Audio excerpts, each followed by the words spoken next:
Mad गाय के vocabulary section में आपका स्वागत है। आज हम यहाँ पर कुछ कंफ्यूज वर्ड को पढ़ेंगे, जिन वर्ड्स को लेकर आपके में शंका है, जो वर्ड्स बहुत सारे एग्ज़ाम्स में आते हैं लेकिन आपको कन्फ्यूज़न रहता है, जैसे कि लॉस और लॉस्ट में क्या अंतर है। इसी तरह से बहुत सारे शब्दों में क्या क्या परेशानी है, क्या क्या इसमें अंतर है और किस किस तरह से इनको आप डिफ्रेंशिएट कर सकते हैं, वो बहुत ईजिली आज समझाया जाएगा। सबसे पहला वर्ड है एक्सेप्ट और एक्सेप्ट। एक्सेप्ट का मतलब किसी चीज़ को स्वीकार करना या ले लेना, लेकिन एक्सेप्ट EX वाला उसका मतलब होता है उम्मीद करना, किसी से एक्सपेक्टेशन करना या उम्मीद करना। दूसरा वर्ड है हमारा एक्सेस एंड एक्सेस। एक्सेस का मतलब होता है किसी चीज़ की पहुंच, जैसे आपका मोबाइल आपकी पहुंच में है, आपका बैंक अकाउंट आपकी पहुंच में है। लेकिन एक्सेस का मतलब होता है प्रचुर मात्रा में, आपके बैंक में बहुत पैसा है तो वो एक्सेस है, एक्सेस अमाउंट है, प्रचुर मात्रा में, मोर देन सफिशिएंट अमाउंट में। ऑरल, ऑरल का मतलब होता है कान से संबंधित, कान से जुड़ी हुई कोई भी चीज़। दूसरा होता है ओरल, ओरल का मतलब होता है मौखिक। एवर्स, एवर्स का मतलब होता है कि चीज़ को नापसंद करना या घृणा करना। या एडवर्स जो दिया हुआ यहाँ पे, एडवर्स का मतलब होता है विपरीत या उल्टा। जैसे बोलते हैं अपन एडवर्स इफेक्ट पड़ेगा आप ये करेंगे तो आप पे विपरीत प्रभाव पड़ेगा कोई चीज़ करने पे। अफेक्ट एंड इफेक्ट, ये बहुत ज़्यादा इंपॉर्टेंट है, बहुत एग्जाम्स में आता है, लगभग सारे स्टूडेंट्स में कंफ्यूज रहते हैं। मैं आपको बता देता हूँ, ये बहुत ईजी वर्ड है। एक वर्ड इसमें नाउन है, एक वर्ब है, जिसके आप देख सकते हैं सामने सामने। अफेक्ट का मतलब होता है किसी चीज़ पर असर डालना। अगर हमारे प्रधानमंत्री जी ने नोट बंद कर दिए तो इसका असर क्या हुआ, इसका अफेक्ट क्या है, मार्केट में क्या असर पड़ा है, तो वो असर हुआ। और इफ़ेक्ट मतलब इसका परिणाम क्या निकलेगा, काला धन बंद हो जाएगा, तो इसके इफ़ेक्ट्स हैं। इसी तरह से एक और वर्ड है अपोजिट एंड ओपोजिट। अपोजिट का मतलब होता है योग्य या परफेक्ट उस चीज़ के लिए। ऐसे अपन बोलते हैं कभी कभी ऑपोजिट पर्सन, यानी कि योग्य व्यक्ति। ऑपोजिट का मतलब होता है विपरीत दिशा में या सामने की तरफ।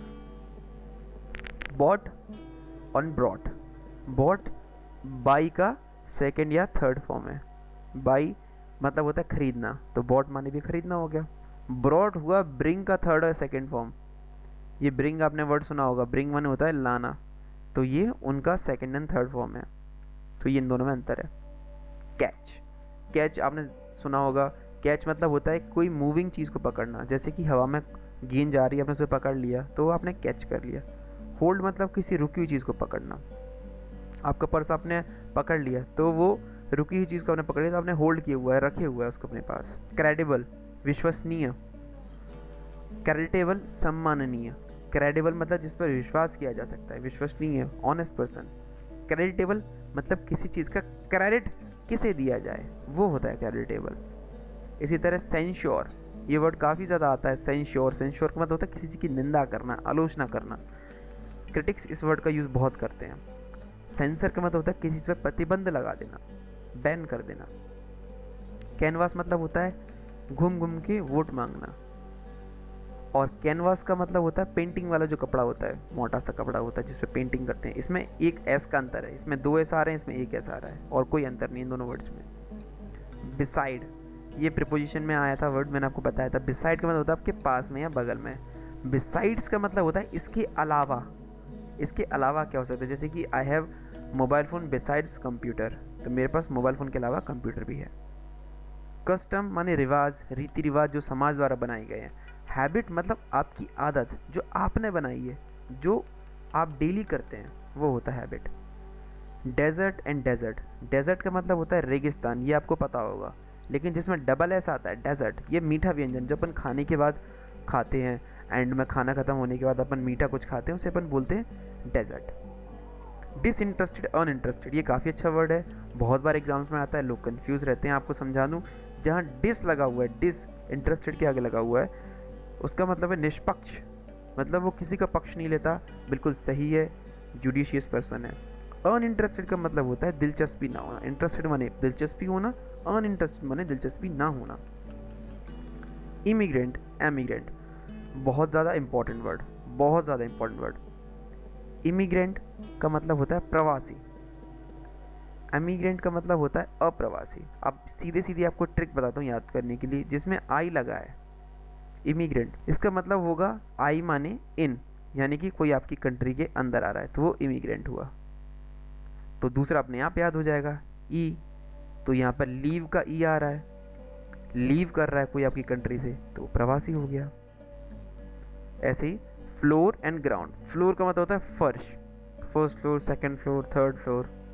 क्या कभी आपने सुना है second ground floor, third ground floor? Ground floor हमेशा एक ही होता है किसी भी बिल्डिंग में, लेकिन फ्लोर्स बहुत सारे होते हैं। तो ग्राउंड का मतलब होता है ज़मीन, फ्लोर का मतलब होता है फर्श, उस बिल्डिंग का फर्श।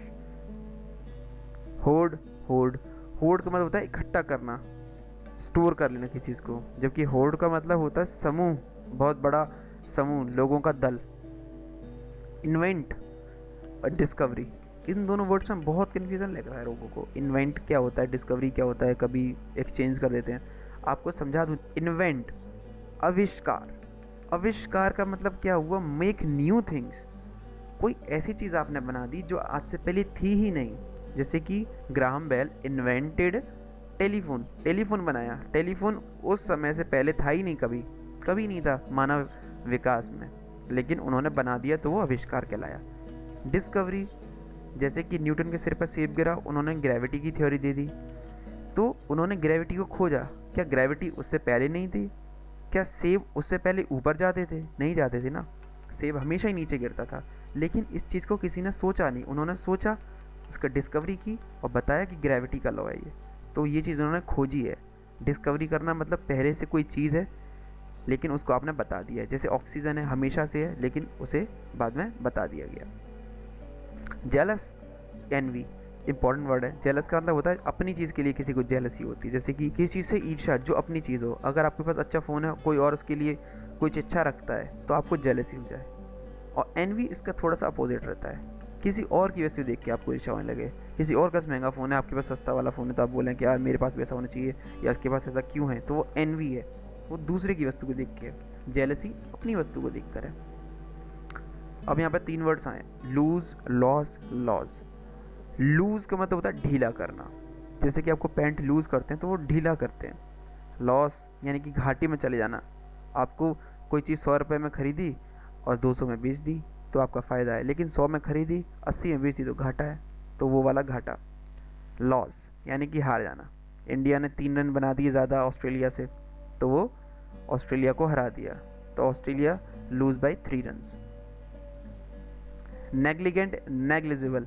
नेग्लिजेंट मतलब होता है लापरवाह, जो लापरवाही करता है, जल्दबाजी में रहता है, अपना हेलमेट छोड़ गया, बाइक ले गया, तो ये लापरवाही है। नेग्लिजिबल मतलब होता है लगभग शून्य, मेरे पास नेग्लिजिबल अमाउंट में पैसा है, मतलब मेरे पास शून्य पैसा है, कोई पैसा है ही नहीं मेरे पास। प्रिस्क्राइब, प्रोस्क्राइब, ये दोनों अपोजिट वर्ड है ऑलमोस्ट। प्रिस्क्राइब मतलब सलाह देना कि हाँ आपको यही दवाई यूज़ करनी है। प्रोस्क्राइब मतलब मना करना कि नहीं आपको ये चीज़ें नहीं खानी है, अगर आप ये वाली दवाई लोगे तो आप ये चीज़ नहीं खाओगे, तो वो प्रोस्क्राइब या मना करना या गैरकानूनी घोषित कर देना। Proceed, precede. प्रोसीड का मतलब होता है आगे बढ़ना, लेकिन प्रिसीड का मतलब होता है पहले होना। प्रिसीड मतलब जैसे कि 1814 पहले आया, उसके बाद 1815 आया, तो प्रिसीड है। राइड हमेशा 2 पहिया वाहन पे, या जो जानवर 2 पैरों वाला उस पर करते हैं। ड्राइव हमेशा 4 पहिया वाहन पे करते हैं। स्टेशनरी, स्टेशनरी, स्टेशनरी का मतलब होता है स्थिर, जहाँ पर ए लगा हुआ है वो स्थिर वाली है, जहाँ पर ई लगा हुआ है वो स्टेशनरी, जहाँ पर आपको कागज़, पेन, पेंसिल, आपके ज़रूरत के सामान, कटर, रबर, शार्पनर, ये सारी चीज़ें मिल जाती हैं। While, well. वाइल माने नीच या ऐसा व्यक्ति जो कपटी हो, और वेल माने होता है ऐसी चीज़, कोई ऐसी ट्रिक जिससे आप कोई भी काम कर सके, एक युक्ति, एक ट्रिक, एक तरीका। Vocation and vacation. वोकेशन का मतलब होता है व्यवसाय और वैकेशन का मतलब होता है छुट्टियाँ। जैसे हम बोलते हैं ना हमने वोकेशन में वैकेशन ले ली, अपने व्यवसाय में 1 दिन की छुट्टी ले ली घूमने के लिए, तो वोकेशन माने व्यवसाय एंड वैकेशन माने छुट्टी, अवकाश। तो यहाँ पर हमारा ये वाला वर्ड पूरे होते हैं।